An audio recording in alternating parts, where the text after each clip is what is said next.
Pues muchas gracias. Un saludo muy especial para don Juan Carlos Vidal, director del instituto, para todos los participantes y para nosotros como colombianos es un motivo de orgullo que el Instituto Cervantes se ocupe en este momento de nuestro insigne escritor Gabriel García Márquez. Yo quisiera aprovechar para resaltar dos cosas. La primera, la unidad del idioma español.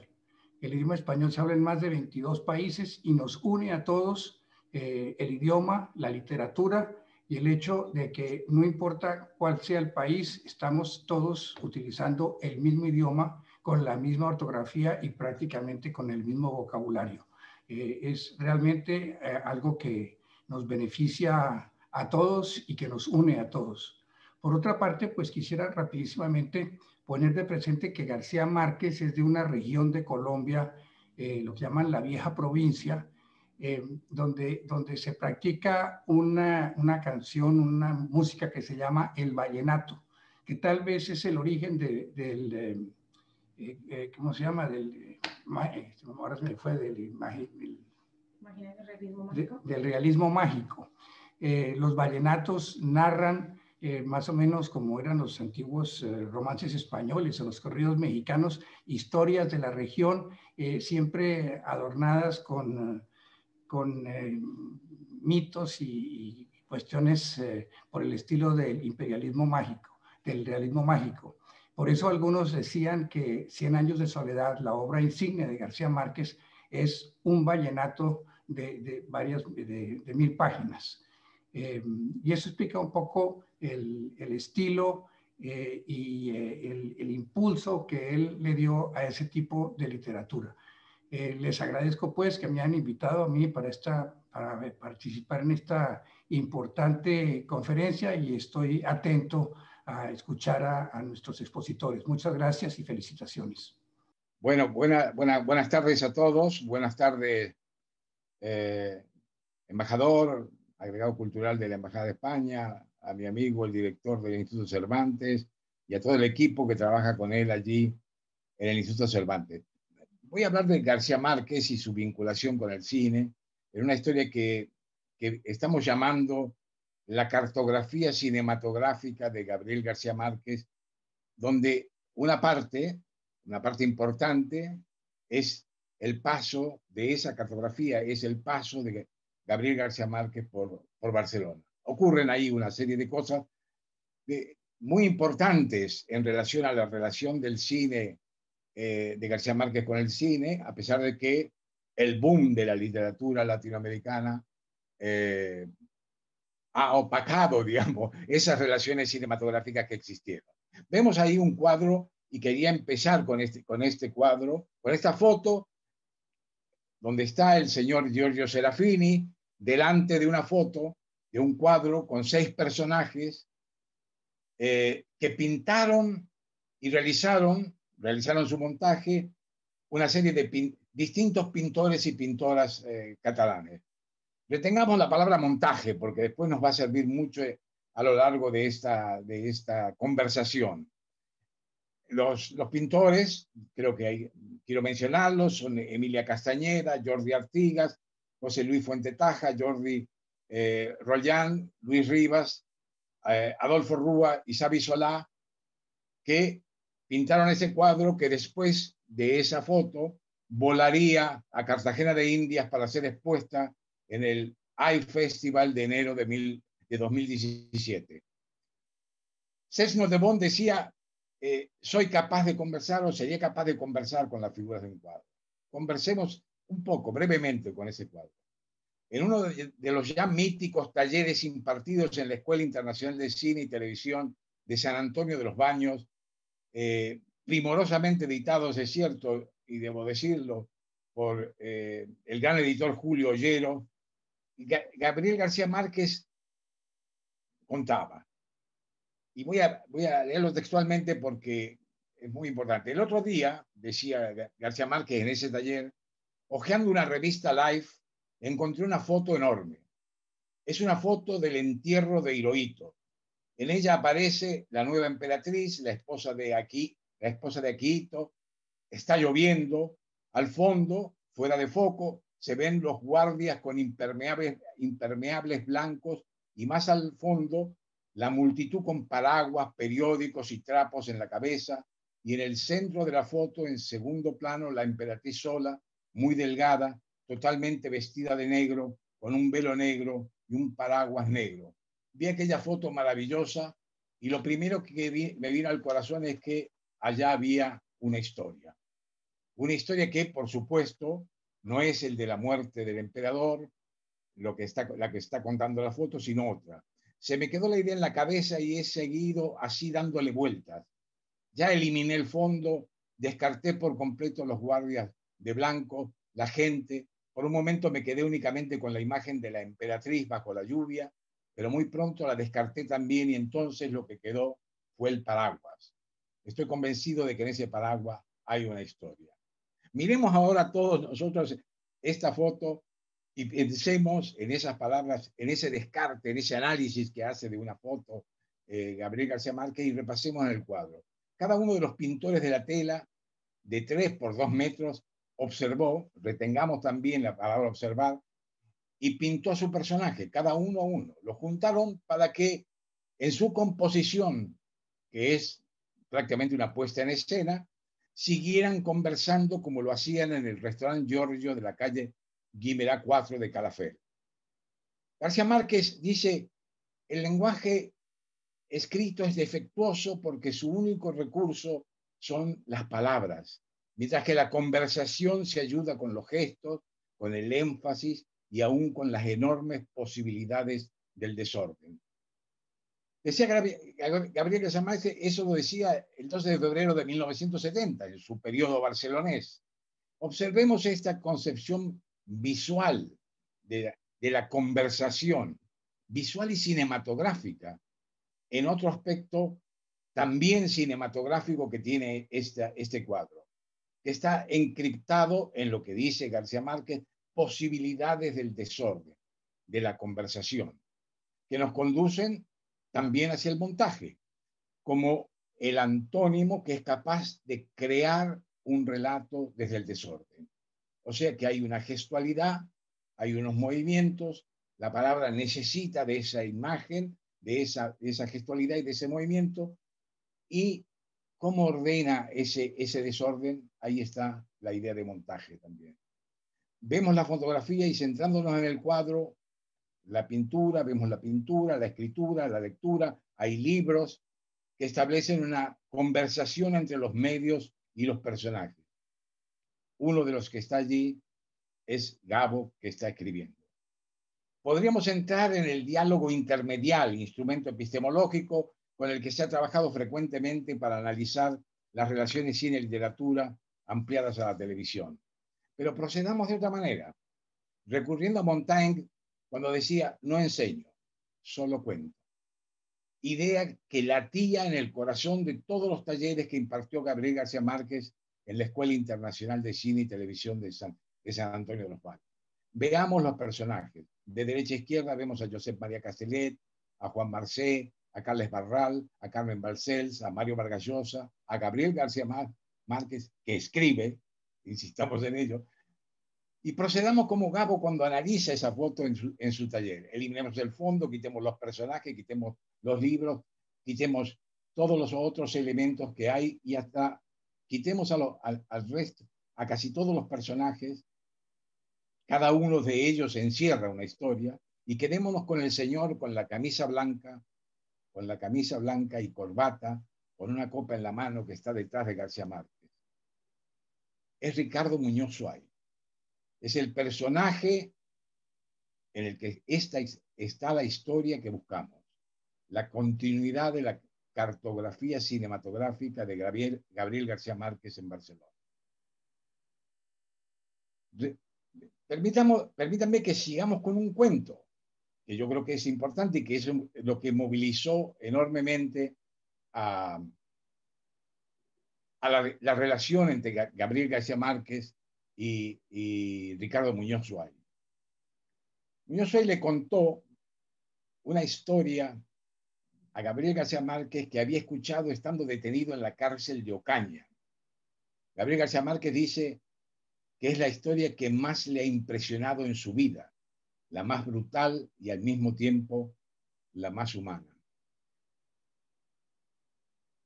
García Márquez lo cuenta luego, en 1981, en un artículo, en un estupendo artículo en El País, que se llama, en el periódico El País de Madrid, como Ánimas en Pena.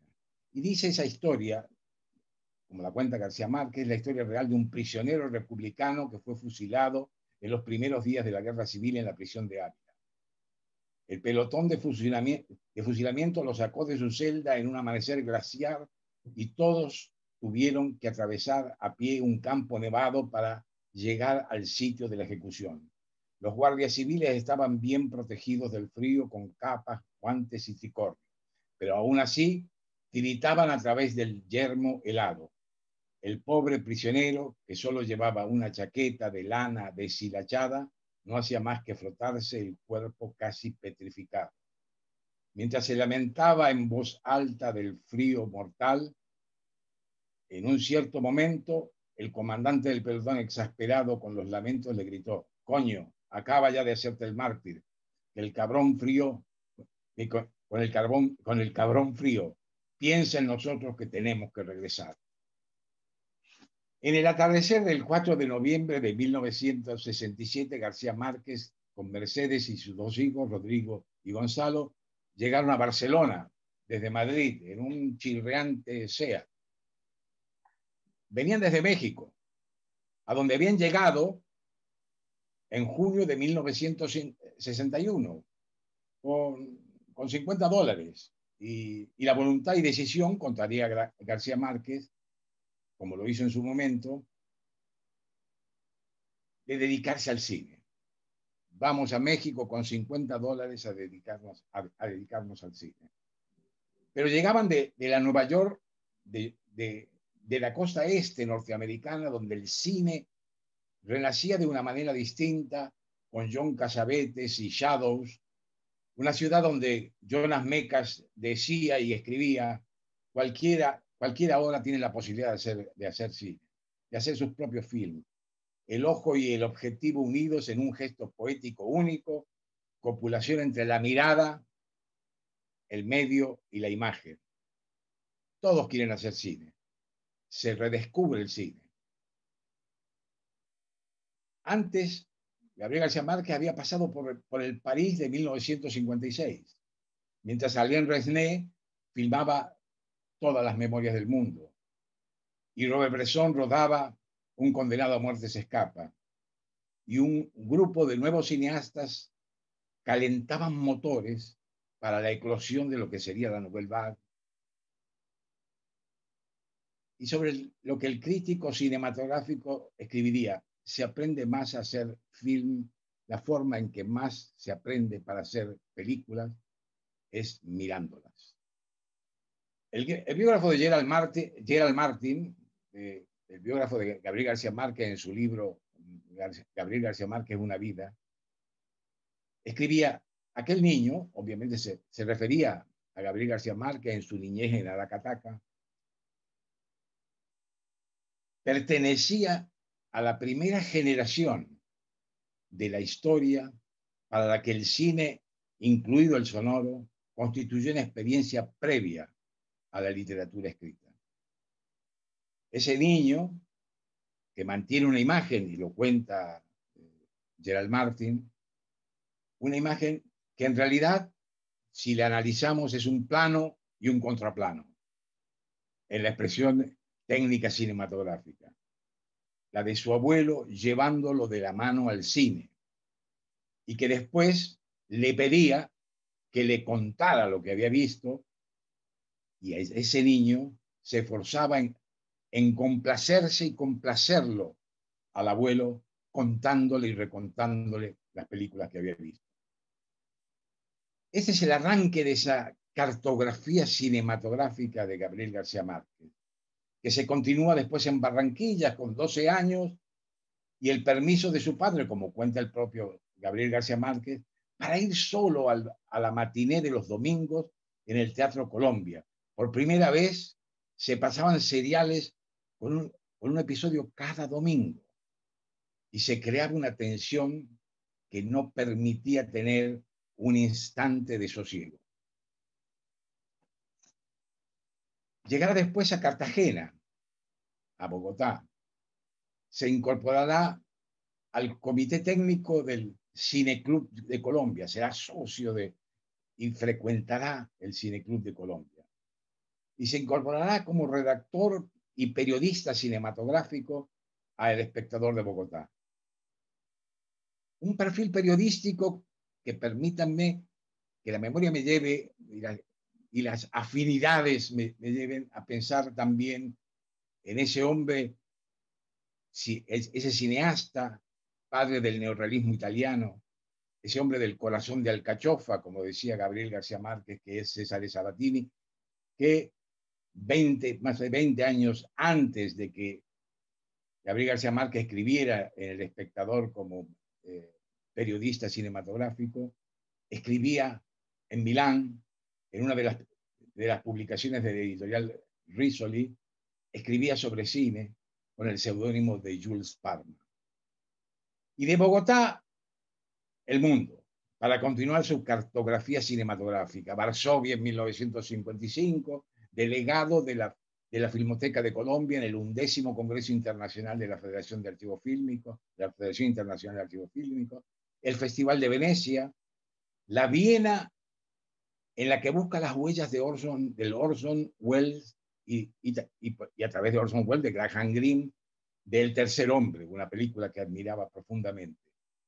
Y fundamentalmente su inscripción en el Centro Experimentale de Cinematografía, buscando el cine en Roma. En Roma, que sería a su vez el laboratorio de eso que llamaremos más adelante, o que llamamos los vasos comunicantes entre el periodismo, el cine y la literatura, que dieron lugar a un artículo periodístico, a una película en segundo lugar, que fue Milagro en Roma, y a un cuento que fue La Santa, y al abrazo sobre todo en Roma con el cine neorrealista italiano. Volvamos en ese relato que va y viene en la historia, volvamos al momento del 4 de noviembre de 1967, en el que llega a Barcelona y que Rosa Regás cuenta, fuimos a cenar al Glaciar en la Plaza Real. Carmen Balcells le había pedido a Rosa Regás que por favor juntara escritores, artistas y personalidades del mundo de la cultura barcelonés para recibirlo y cenar esa noche en la Plaza Real. Ahí pensamos, me pregunto, estarían Gonzalo Suárez, Carlos Durán, o Ricardo Franco, o Vicente Aranda, que nos llevan a lo que fue la Escuela de Cine de Barcelona, de intensa y corta vida en los años que estuvo Gabriel García Márquez en Barcelona. Pero veamos lo de la escuela, que lo que es importante, por esa cartografía que va construyendo la personalidad cinematográfica y la relación y el vínculo estrecho de Gabriel García Márquez con el cine, que es cuando llega allí a Barcelona.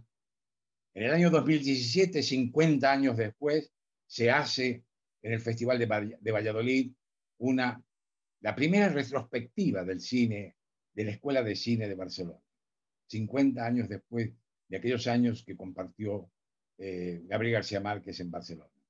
Y allí Esteve Riambau y Casimiro Torreiro cuentan en Valladolid que aquella Escuela de Cine de Barcelona era una piedra en el zapato de las instituciones. Fue molesta para todo el mundo. Yo creo que eso le gustaba mucho a Gabriel García Márquez, en el sentido de esa posición discursiva que podía plantear el cine de la Escuela de Cine de Barcelona. Por supuesto, era incómoda, era una piedra en el zapato para el régimen en aquella época, pero también, dicen ellos, para la izquierda burguesa y para el nacionalismo catalán. Una escuela que dio aire cultural a la época y convirtió Barcelona en una ciudad irrepetible. Gabriel García Márquez escribirá sobre el 12 de febrero de 1970, en pleno periodo de su estancia en Barcelona, dirá más bien en una entrevista: Barcelona es la mejor ciudad que hay en Europa para vivir. Quítenle a esta afirmación toda implicación política y piense que las ciudades no son de nadie, sino el resultado de incontables circunstancias imprevisibles, donde nada es demasiado grande ni demasiado estrecho para un hombre de este tiempo. Yo la tengo puesta como un nuevo y buen par de nuevos zapatos. La escuela era defendida por cineastas, escritores, fotógrafos de moda, todo el mundo de la cultura se acercaba a la Escuela de Cine de Barcelona, y desde distintos ángulos.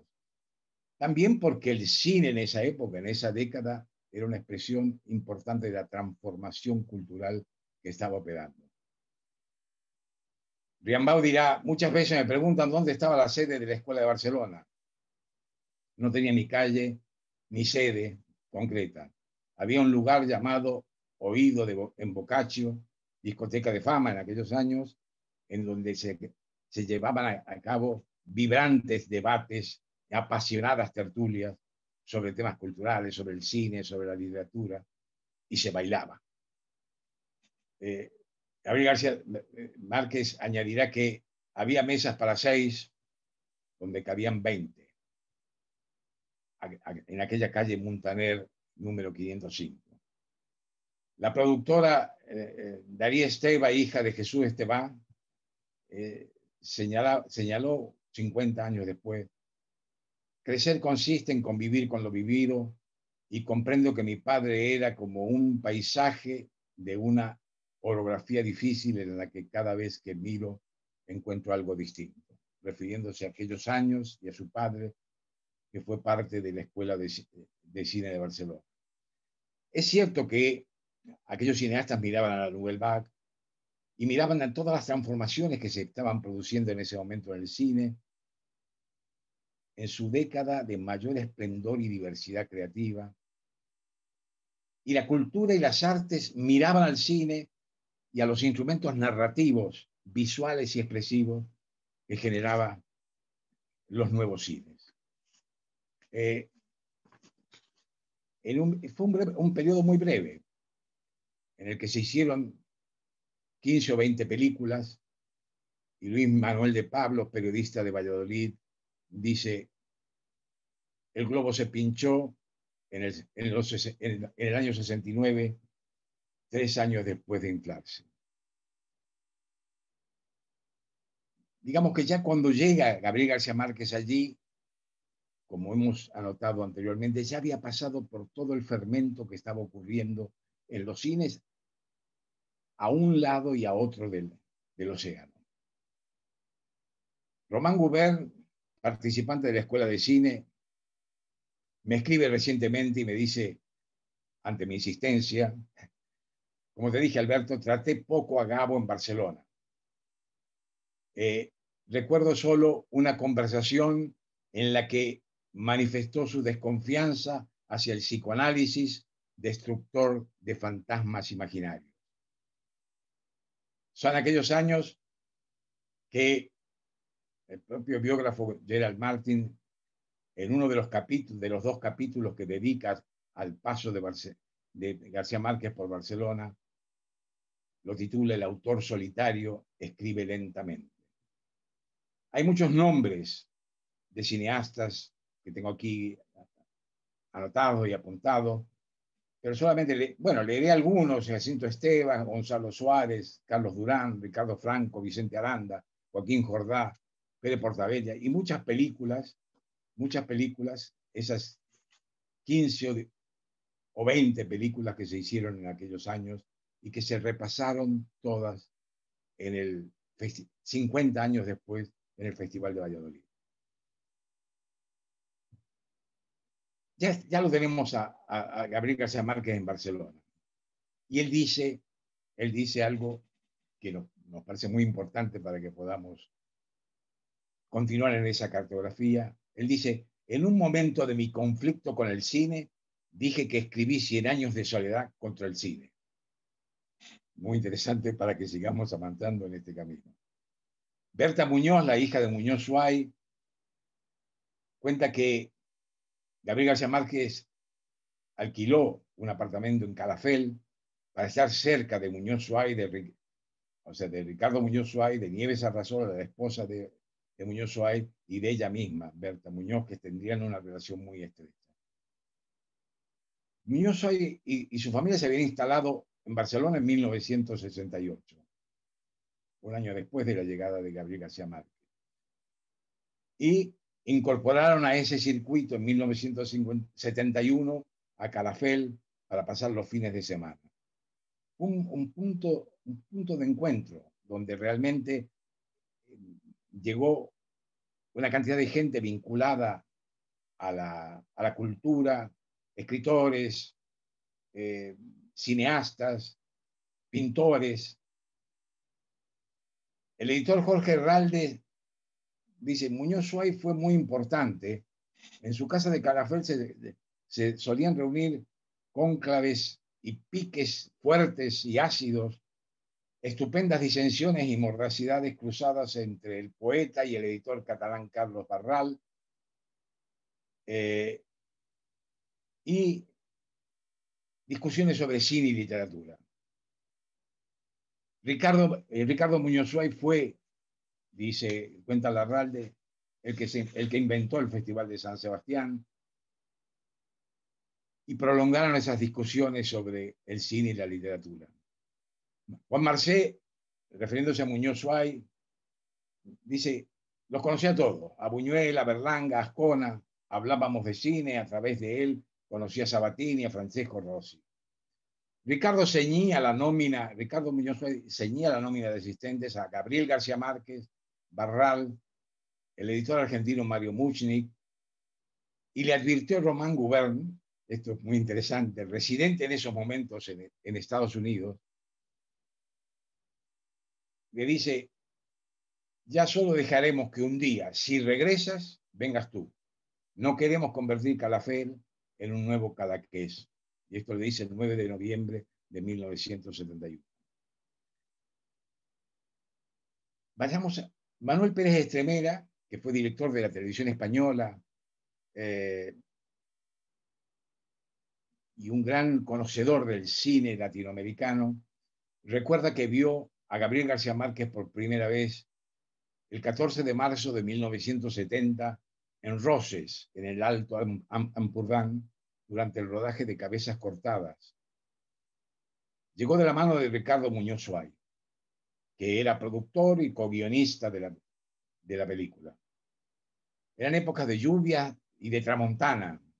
Un día en el que cuenta Augusto Martínez Torres, que también era co-guionista de la película y que fue encargado por Herralde de hacer por Muñoz Suay y Herralde, para hacer un diario del rodaje.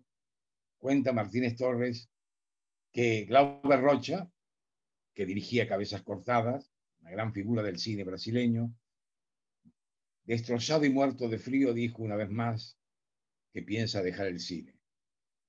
Por la tarde, y esto habla mucho de la época en la que estaba Gabriel García Márquez en Barcelona, por la tarde, para que veamos cómo era el contexto, por la tarde con viento y con tramontana, con frío, con lluvia, gran parte del equipo, lo dice Augusto Martínez Torres, entre comillas, cumpliendo el rito del europeísmo de Barcelona, se fue a Perpiñán a ver la caduta de Glidei de Luchino Visconti. Por las noches, todos celebraron los 34 años de Glauber Rocha con un invitado especial, Gabriel García Márquez. De todo lo que escribí para el cine, señala Gabriel García Márquez, solo salvo 2 de los guiones que escribí con Luis Alcoriza, en México, el hispano-mexicano Luis Alcoriza, y esto se lo contará al propio Augusto Martínez Torres en esos años, Gabriel García Márquez. Emblemática es la relación de Gabriel García Márquez con Luis Alcoriza. Se decía, y lo decía el propio Luis Alcoriza, si Buñuel es mi padre, Gabo es mi hermano. Sobre todo abre una ventana oculta en los años barceloneses de Gabo, gracias a las cartas que recupera el investigador y documentalista de la Filmoteca Española, Javier Herrera. Y también el trabajo que hace Esteve Riambau en su libro Ricardo Muñoz Suárez, Una vida en sombras. Hay una película, una de las películas que está de por medio y una de las que han trabajado juntos, Presagio, dirigida por Alcoriza, que se estrena en el Festival de San Sebastián en 1974, todavía en el periodo barcelonés de Gabriel García Márquez, pero que había sido trabajada junto con Gabriel García Márquez inicialmente entre los años 1961 y 65. ¿Qué pasa en el 65? El propio Alcoriza escribe en una de las cartas que Gabriel García Márquez lo abandona en el 65. Y es el momento en que Gabo se encierra 18 meses para escribir 100 años de soledad. Pero retoma el tema Presagio en los años barceloneses, con Ricardo Muñoz Suárez de por medio. Alcoriza le escribe a Muñoz Suárez en el 69. Todas estas cartas son un material extraordinario porque nos permiten ver lo que de alguna manera el brillo del boom ha ocultado sobre qué hacía Gabriel García Márquez en relación al cine en esos años, que no abandonó en ningún momento, sobre todo su relación con el cine latinoamericano. Alcoriza le escribe a Muñoz Suárez en el 69. Gabo y yo habíamos trabajado en la obra algunos meses y teníamos cantidad exagerada de notas sobre escenas y personajes, pero jamás pensamos que la historia actual fuera a dar a manos de un productor.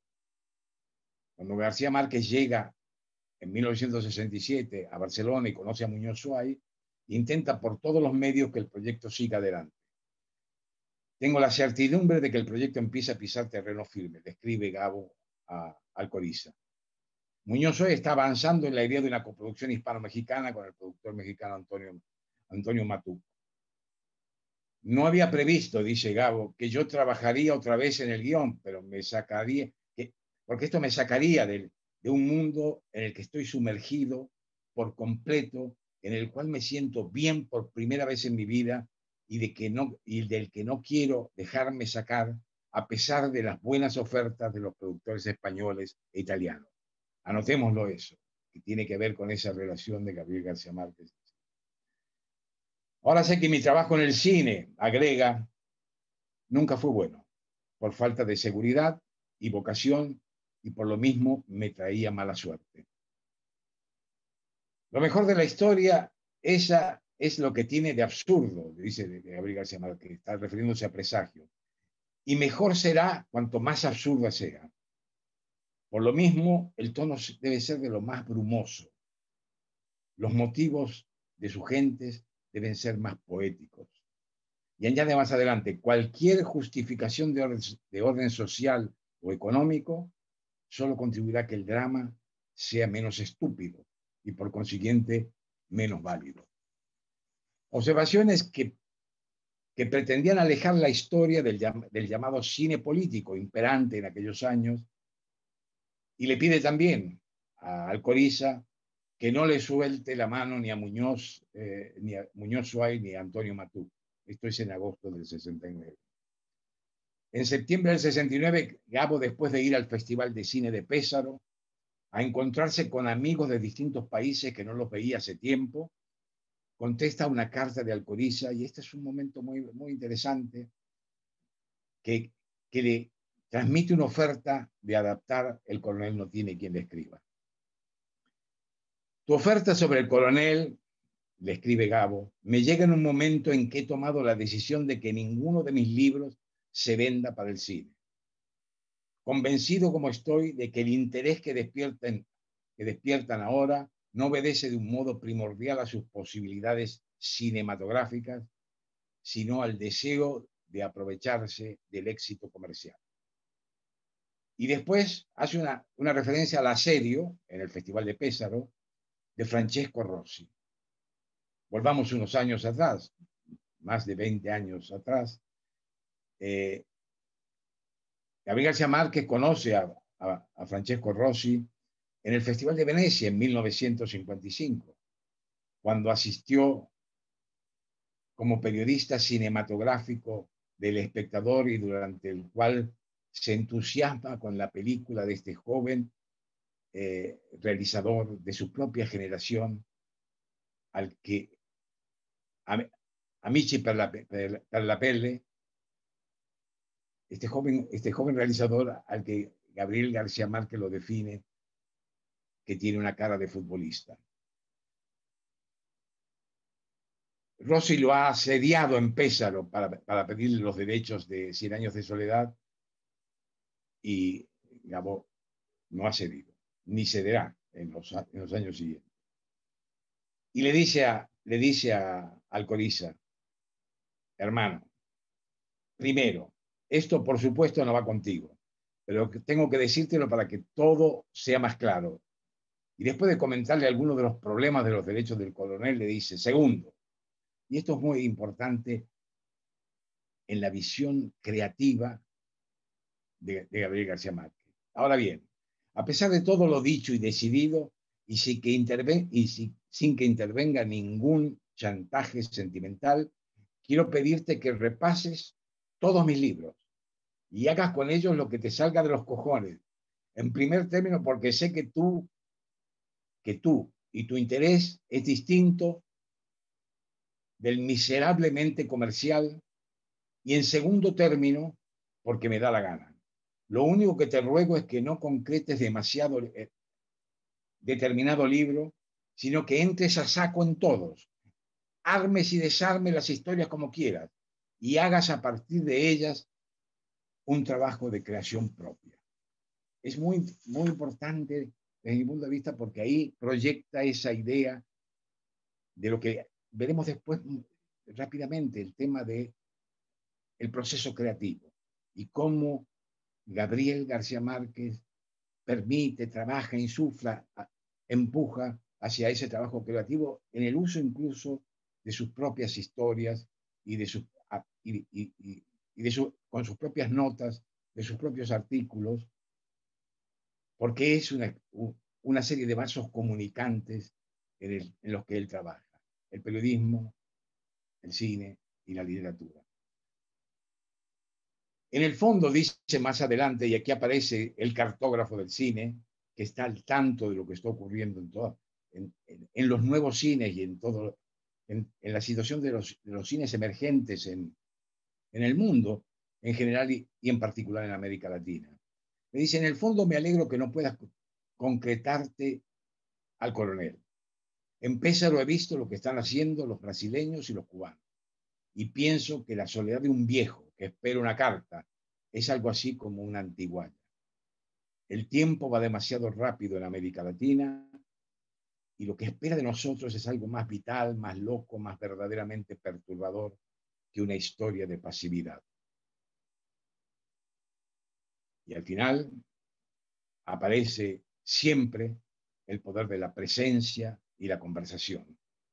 Y le dice, todo esto, por supuesto, sería más fácil de explicar en torno a un Valdepeñas, y si te lo suelto de pasada, es solo para que lo vayas pensando. Mientras Muñoz hoy lidia con cabezas cortadas y con Glauber Rocha, y como suele ocurrir en los proyectos cinematográficos, espera que los financiadores españoles den luz verde al proyecto Presagio. Llega marzo de 1970, termina marzo de 1970, y hasta aquí hago reseña de algunas de las variadas turbulencias de Presagio, de la película Presagio, que terminará siendo en 1974 una producción solo mexicana y se estrenará ese mismo año en el Festival de San Sebastián. Pero a ese proyecto le sigue otro, en el Gabo de Barcelona, en el Gabo barcelonés. El cine latinoamericano sigue en los días barceloneses de Gabo con el proyecto de la Casa Grande, en el que Luis Alcoriza trabaja con ahínco entre marzo y mayo de 1970 y sobre el que Gabo le escribe: hermano, si no fuera que el tercer hombre en este proyecto es Álvaro Cepeda Zamudio, habría hecho una crisis de celo de puta madre. Y se prolonga en un interesante cruce de correspondencias. En el cuaderno de notas de Alcoriza puede leerse: hemos pensado que la obra debe pasar por las manos de Buñuel, que haga una crítica severa, sugiriendo soluciones y mejoras, lo mismo que sucede con Gabo, creador de este mundo al que van a hacer referencia en La Casa Grande, que tiene que leerla y dar opiniones e ideas, cosa que él mismo se ofreció a hacer de motu propio. En mayo, Gabo, después de contarle al Alcoriza los problemas climatológicos que se plantearían si se pretende rodar la película en Ciénaga, en Colombia, en Ciénaga, en julio, le comunica que no irá a la filmación. No me moveré de aquí mientras no tenga un borrador completo de la novela. Vuelve aquel hombre que escribe intensamente y en solitario. Está hablando del otoño del patriarca. Y no tendré ese borrador hasta diciembre. Llegado a este punto, quiero terminar diciendo: la película no llegó a hacerse.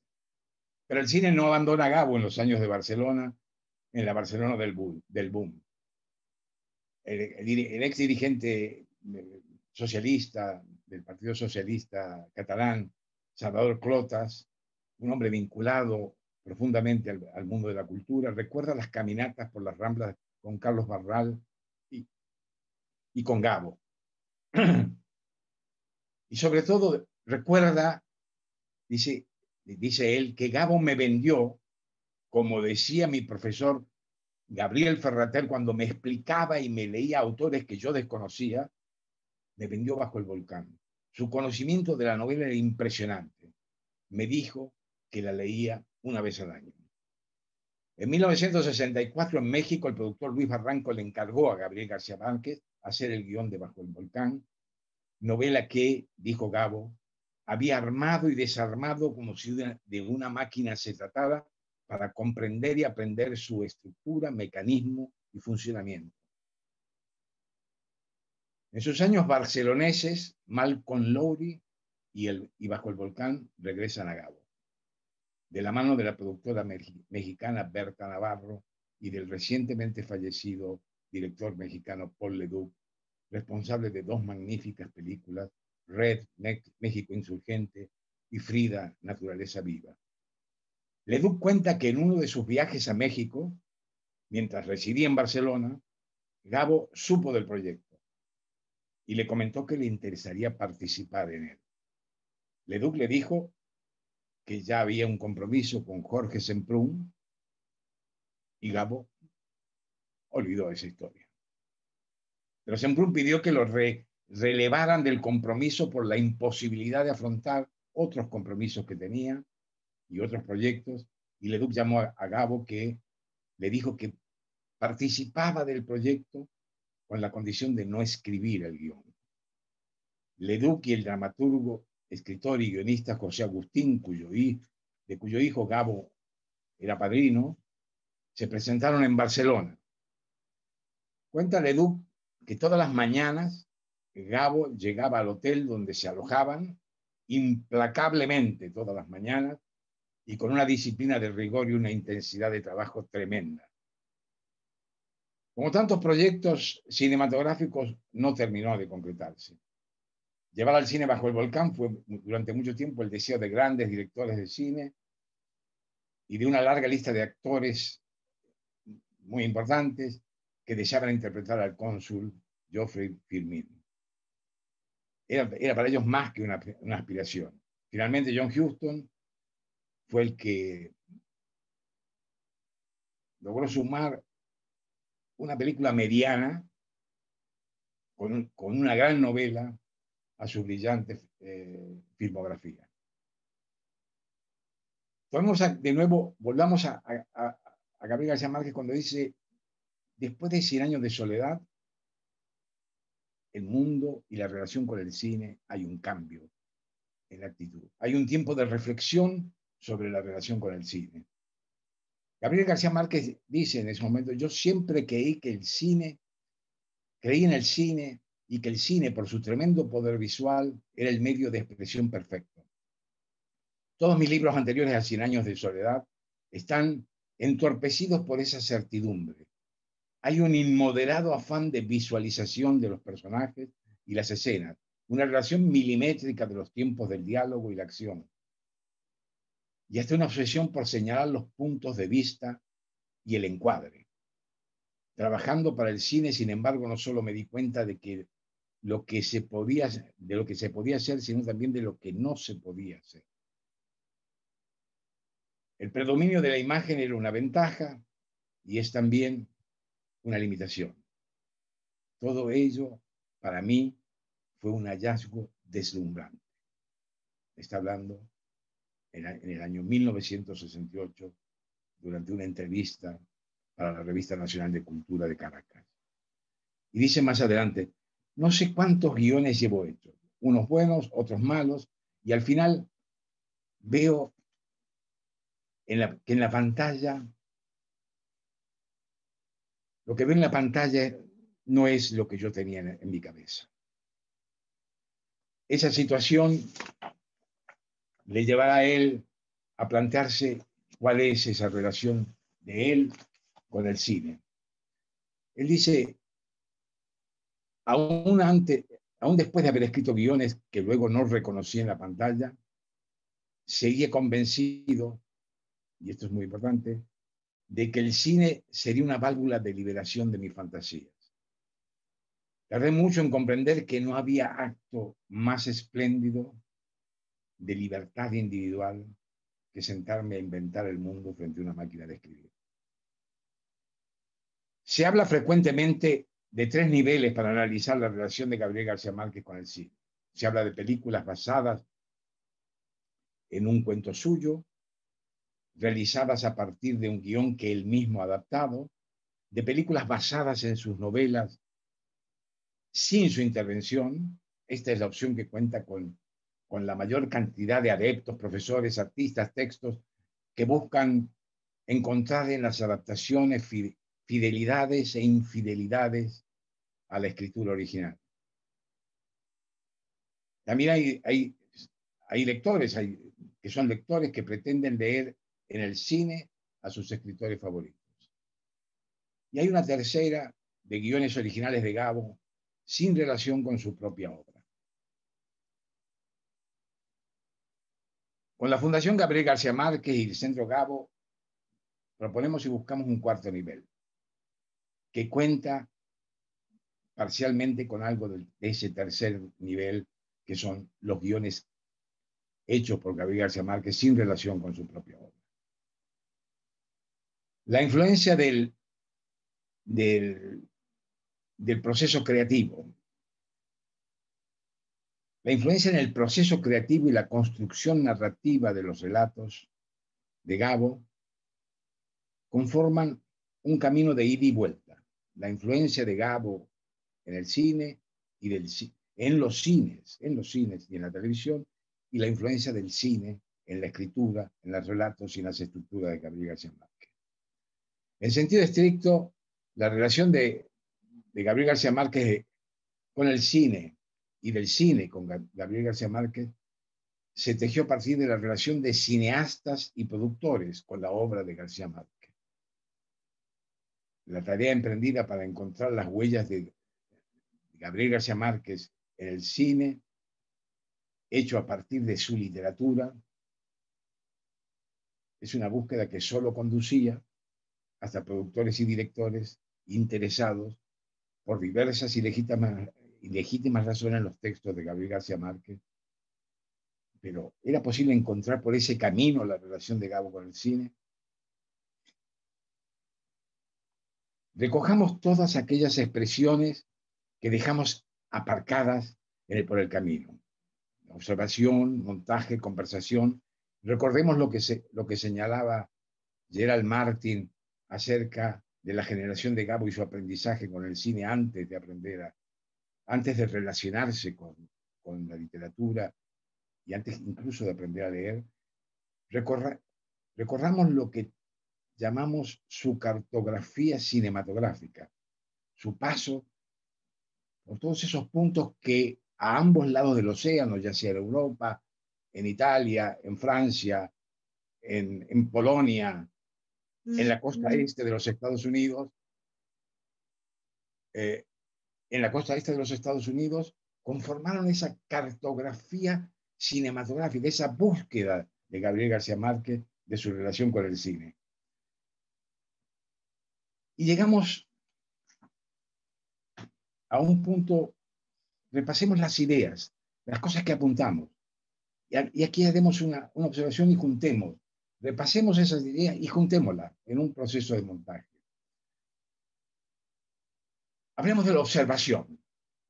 Berta Muñoz, la hija de Muñoz Suárez, que solía instalarse en la casa de los Gabos, como decía, para estar con Gonzalo y Rodrigo cuando viajaban mucho los Gabo y Mercedes, dice y prioriza como una característica fundamental de Gabriel García Márquez: observaba mucho. Era un gran observador. Jacques Gillard, en su extenso y minucioso prólogo de los escritos cachacos, señala que el primer precepto de Gabriel García Márquez debía ser el saber ver. Conectemos esto con lo que dice Rudolf Arnheim de lo que es ver, no mirar, ver. Dice, apunta que ver, o sea, analizar con la mirada, no es un fenómeno meramente sensorial como mirar, sino que es ya un acto de inteligencia. Y Juan Villoro, analizando la nota periodística, no era una vaca cualquiera, publicada por Gabriel García Márquez en el Heraldo, señala, desde mi punto de vista muy brillantemente, al encuadrar una imagen, el fotógrafo no solo selecciona lo real, agrega una presencia invisible, pero fácil de advertir, su manera de mirar. Tal es la enseñanza de Gabriel García Márquez. La protagonista de su crónica no es una vaca cualquiera. Ha sido adjetivada como vaca única, irrepetible y ejemplar. El tema de la observación está presente asiduamente en los textos periodísticos, en los relatos y en los guiones de Gabriel García Márquez. Citemos solamente uno, el de un señor muy viejo con unas alas enormes, que fue una versión cinematográfica, que en versión cinematográfica la hizo Fernando Birri. Y dice, tanto lo observaron al hombre viejo con las alas enormes, y con tanta atención, que Pelayo y Elisenda se sobrepusieron muy pronto al asombro y acabaron por encontrarlo familiar. Y finalmente, con el tema de la observación, veamos lo que dice Andrei Tarkovsky, un cineasta que escribe en Atrapad la vida, que el principio fundamental del cine, del cual está impregnado hasta sus más mínimos detalles, es la observación. Veamos el punto siguiente. Javier Herrera habla del prodigioso andamiaje de la realidad imaginaria y su lógico desarrollo narrativo cuando se refiere a lo que buscaba de Gabo el alcoholiza de presagio. Pensemos en andamiaje y pensemos en desarrollo, que implican y abundan en la idea de andamiaje, estructura, algo que se construye como una estructura para un desarrollo. Pensemos en el montaje. Me contaron en el Centro Experimental de Cinematografía en Roma que Gabo asistía con cierto desorden a las clases, sin embargo no se perdía las que impartía la profesora Dorotesa María Rosada, que impartía montaje y que lo consideraba a Gabo un gran estudiante. Lo más importante que descubrí yo en el Centro Experimental, dirá Gabo, fue la moviola, aquel equipo para montar. Y dice, en el cine había algo que se llamaba montaje. En su nota periodística, el maestro Faulkner en el cine, Gabo escribe: su desbordada manera de presentar los hombres y los hechos en un tiempo lógicamente desordenado y no estrictamente en prejuicioso tiempo cronológico, era una dificultad para los libretistas, pero no para el cine, para los libretistas.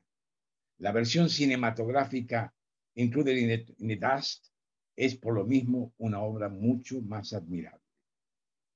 En Gabo Diccionariero, un minucioso trabajo de Orlando Oliveros Acosta para la Fundación Gabo, recoge la intensa y combativa relación de Gabo con los diccionarios y con ellos para encontrar y crear nuevas palabras que son en realidad palabras que derivan de imágenes. Yo diría de imágenes cinematográficas. Es lo que podemos denominar en la expresión cinematográfica un micromontaje. Existía, cuenta él, dice él, existía el verbo condoler y el sustantivo doliente. Para la gente que recibía el pésame no había uno que pudiera calificar o definir a la persona que daba el pésame. Por eso creó Gabo la palabra condoliente, que otra vez, mirándola conjuntamente, es un plano y un contraplano juntos, el doliente y el condoliente. El que recibe el pésame y el que lo da, un plano que reúne a las dos figuras. Una profunda diferencia entre las historias, entre la historia y cómo contarlas. La historia y el discurso. Una cosa es la historia y otra cosa es el discurso. Gabo escribe: en Umberto D. De Sica y Sabatini han dividido el drama en espacios infinitesimales. Y aquí hay dos ideas muy, muy interesantes vinculadas al desarrollo y a la vinculación de Gabo con el cine. Espacios infinitesimales. El patetismo que hay en el simple acto de volver a acostarse, de volver a la cama, en el hecho sencillo, inevitable y trascendental de existir un segundo. Dos ideas. Espacios infinitesimales que se montan, que se arman, se estructuran como un relato. Y esa idea del el hecho sencillo, el simple acto, que lo encontramos también en Cesare Sabatini. Dice, en aquellos años, y veamos lo que dice, en aquellos años, en México, se refiere a su periodo mexicano, obviamente, llevé montones de historias a los productores que las rechazaron y me decían: ¿sabes qué pasa, Gabo? Que con esto no le llegas a la gente. Entonces, cuenta Gabo, junté todas las historias y escribí 100 años de soledad. Lo cual es fantástico, porque también da la idea del montaje de todas esas historias, de la estructuración que crean una novela extraordinaria. Y está la idea de montaje. Para cerrar esta idea de montaje, veamos lo que dice Sergei Eisenstein, cuando dice: ya se trate de un relato, de enlaces visuales, sonoros o cine sonoros, o de escrituras, y en la producción de imágenes de una situación o la descripción de un personaje, sea Pushkin o Mayakovsky o Maupassant, siempre aparece el mismo método, el montaje. Eso está en el corazón del proceso creativo de Gabo. Y veamos los vasos comunicantes de la creatividad. Gabo siempre estaba preocupado por el tema de la creatividad, cómo se produce la creatividad. En la Escuela de Cine de San Antonio de los Baños era su preocupación siempre, en la literatura, en el periodismo, en el cine. Él decía: a ver si un día podemos sistematizar el proceso de la creación, el gran misterio de la creación. Observemos el proceso creativo que en Gabo se mueve entre el periodismo, la literatura y el cine, y viceversa, lo que podríamos llamar vasos comunicantes, apropiándonos de la expresión de un instrumento de laboratorio en química. Vasos comunicantes, o sea, la intermedialidad creativa. Vargas Llosa utiliza la expresión vasos comunicantes para denominar, en su brillante análisis de Madame Bovary, un momento en el que dos acciones transcurren simultáneamente dentro y fuera de una habitación. Probablemente el escritor y crítico literario Henry Levin la llamaría montaje, que él mismo dijo que los 3000 folios del borrador de Madame Bovary que tenía Flaubert,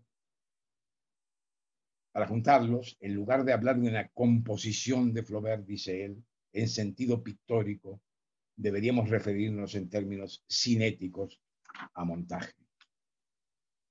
Siempre habrá una imagen visual en el arranque de la creación de Gabriel García Márquez, señala Gerald Martin. En su conversación con Akira Kurosawa, Gabo le pregunta, ¿lo primero que le viene a la cabeza es una idea o una imagen? Y Kurosawa le contesta, creo que todo empieza con una serie de imágenes dispersas. Otra vez, la dispersión, el desorden y la necesidad de ordenarlas y montarlas. Y Gabo dice más adelante, y acordémonos lo que le dice a Alcoriza, entra en mi obra, saco y saca todo lo que le haga falta.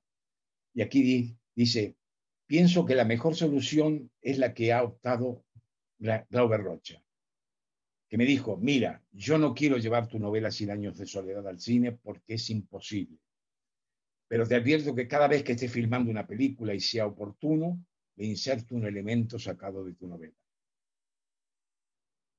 Finalmente, recordemos la permanente preocupación y el cuidadoso cultivo de los detalles en sus escritos periodísticos, sus talleres, su literatura, su mirada, su idea del cine que define un aspecto importante del proceso creativo.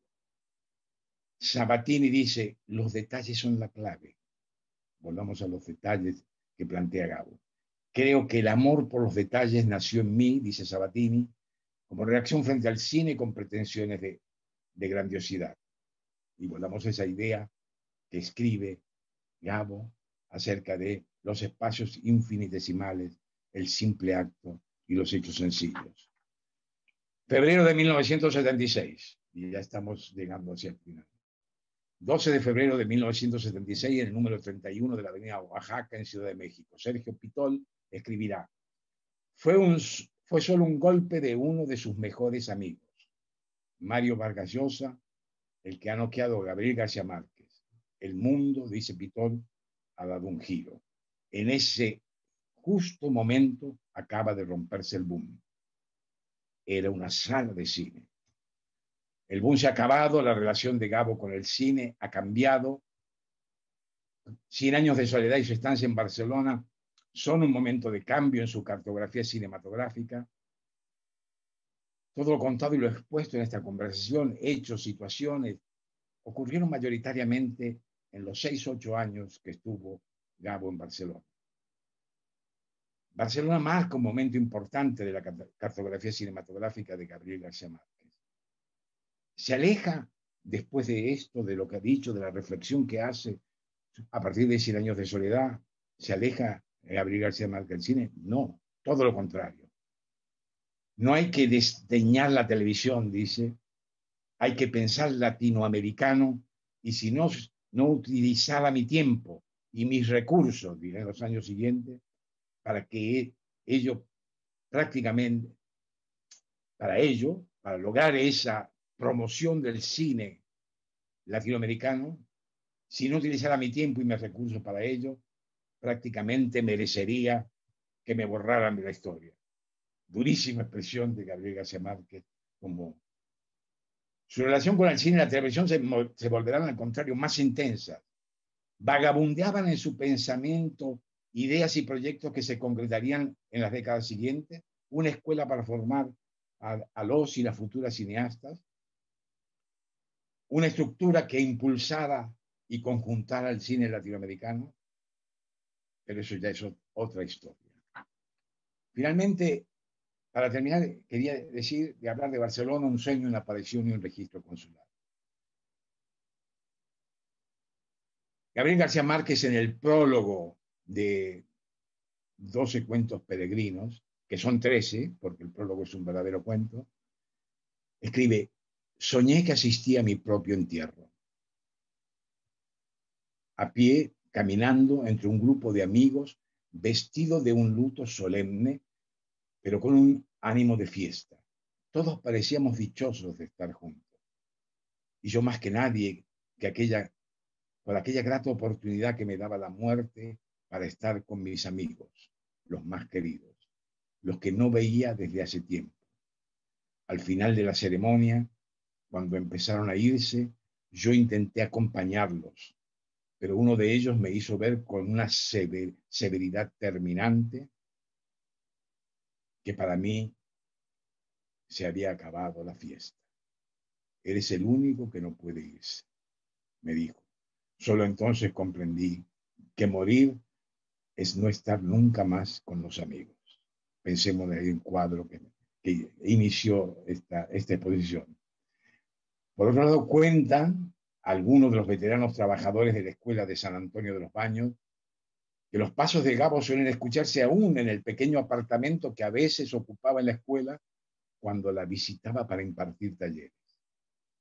Y en el año 2017, la periodista argentina Lucía Benavides alquiló un apartamento en el número 168 de la Avenida de la República Argentina en Barcelona y descubrió que era el apartamento que había ocupado 50 años atrás Gabo y su familia antes de mudarse al número 6 de la calle Caponata, en Sarriá.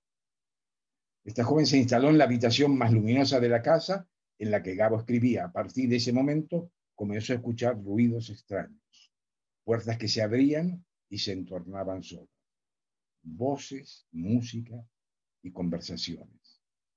Convencida de que allí permanecía la presencia de Gabo, convocó una medium con la idea de poder conversar con el espíritu de Gabo y tal vez hacerle un improbable reportaje. No sabemos cómo continuó o terminó esta experiencia, pero la idea de que Gabo permanecía en Barcelona conquistó muchas imaginaciones. Probablemente como un personaje de sus cuentos peregrinos, nacidos de su imaginación en Barcelona, como notas, escritos periodísticos o guiones para el cine y la televisión. Su presencia es itinerante y se siente presente en todo el rumbo y todas las estancias de su cartografía cinematográfica. En Roma, en Viena, en Varsovia, en París, en Barcelona, en Nueva York, en Cuba y obviamente en Aracataca, en Barranquilla, en Cartagena y en Bogotá. En el mismo año 2017, cuando se organizó una performance que reunía coloquios, caminatas por los lugares de Gabo en Barcelona, conferencias, testimonios, imágenes, la instalación del artista colombiano Josman Botero incluía el registro consular abierto en la página en la que aparece la entrada 1313 del 12 de mayo de 1969 y dice así que dice así: Gabriel José García Márquez, natural de Aracataca, Magdalena, nacido el 6 de mayo de 1928, hijo de Gabriel García y de Luisa Márquez, domiciliados en Cartagena y domiciliado él en España, con residencia en Barcelona, en la calle Caponata, número 6. Hasta aquí llegamos. Gracias. Alberto, muchísimas gracias por esta magnífica conferencia que has pronunciado, que nos ha hecho unir los nombres de García Márquez, Barcelona y el cine.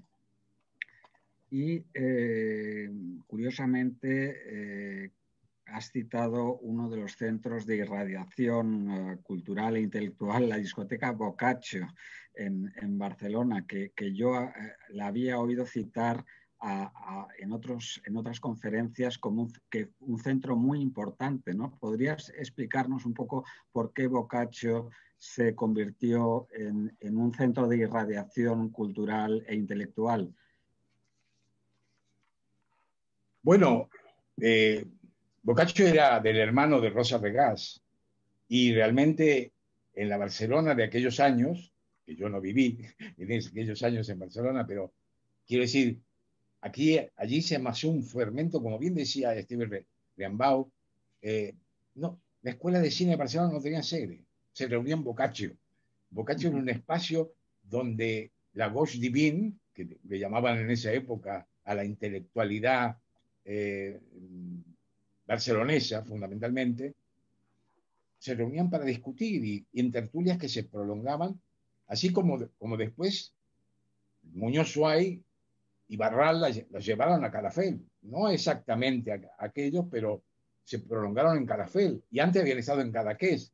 Yo creo que ese revulsivo que había en la España de aquel momento y el punto que era Barcelona, que sin lugar a dudas constituía en esa época el punto más europeo. Por eso me interesaba citar cómo la gente que va al rodaje o que participa en el equipo de rodaje de Cabezas Cortadas de Claude Rocha, que están en el Alto Ampurdán, muy cerca de Perpiñán, cumplen con el rito, dice, europeísta barcelonés, ese día de viento que no pueden, y de lluvia que no pueden rodar, cruzar la frontera, irse a Perpiñán a ver una película de Visconti.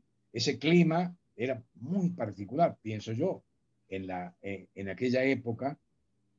Y yo no sé cuánto tiempo duró Boccaccio, pero obviamente yo creo que 10 años después ya lo habían cerrado, no lo sé. Pero sobrevivió en esos años, fue un punto de encuentro, como otros puntos de encuentro que hubo de café y en los que participó Gabriel García Márquez con esa idea que él decía, había una mesa para 6 donde entraban 20. Muy bien, pues muchísimas gracias. No sé si Tatiana tiene alguna pregunta. Sí, tenemos una pregunta del público. ¿Qué hacía Pere Portabella en esa época? Bueno, Pere Portabella formaba parte de la Escuela de Cine de Barcelona. Yo aquí no quise, los tengo aquí la lista de todos ellos, de todos los que formaron, y uno de ellos fundamentalmente era Pere Portabella, con el cual no he podido conversar y me encantaría conversar, y ya de aquí le mando la señal, porque cuando se planteó la posibilidad de conversar con la gente de la Escuela de Cine de Barcelona, solo me comuniqué con Román Gubern, un viejo amigo, que además nos comunicamos por mail o por WhatsApp, pero mi idea era estar en Barcelona cuando empezó la pandemia y ver a Pere Portabella para avanzar en cosas que seguramente puede él decir cosas muy interesantes acerca de ese momento y de su posible vinculación con Gabriel García Márquez. Él era uno de los factotum y sigue siendo, digamos, en ese momento de la Escuela de Cine de Barcelona y sigue siendo un cineasta en activo. Gracias. No, y otra pregunta que tenemos, hay digamos, un estudiante que dice que no ha leído ni un libro de García Márquez todavía, pero sí que conoce este mito. ¿Qué libro tú recomendarías a una persona para descubrir la obra de Gabo? Uy, no me atrevería a decirlo. Yo puedo hablarle del cine. Obviamente, yo le diría que lea 100 años de soledad. 100 años de soledad es un parteaguas. Yo he leído otros muchos libros de García Márquez que me han fascinado, pero yo creo que si no ha leído nada, que empiece con 100 años de soledad, que es el momento, que además, como lo plantea ahí, que encierra muchas historias y que además es producto de esa reflexión sobre el cine, la reflexión interior que él hace sobre el cine. Yo creo que empiece con esto y también le digo, si de pronto tiene un tiempo más corto, que lea los 12 cuentos peregrinos, que los pensó en Barcelona y que son cuentos fantásticos porque son, yo diría, producto, como dije, de esos vasos comunicantes entre el periodismo, el cine y la literatura, y específicamente uno de ellos que se llama El rastro de tu sangre en la nieve, que como título ya sería muy provocador para leerlo. Bueno, Por nuestra parte, muchísimas gracias. Jorge, si quieres decir algo para clausurar. Nada, simplemente agradecer a Alberto García Ferrer que nos haya acompañado esta tarde, también al embajador de Colombia que nos ha enviado un mensaje y que ha participado en esta conferencia, y os emplazamos para nuevos episodios de este ciclo de conferencias dentro del programa Ventana. Muchas gracias. Bueno, gracias a todos desde Boadilla del Monte. Gracias a todos ustedes y bueno, nos veremos pronto. Espero, sí, deseo.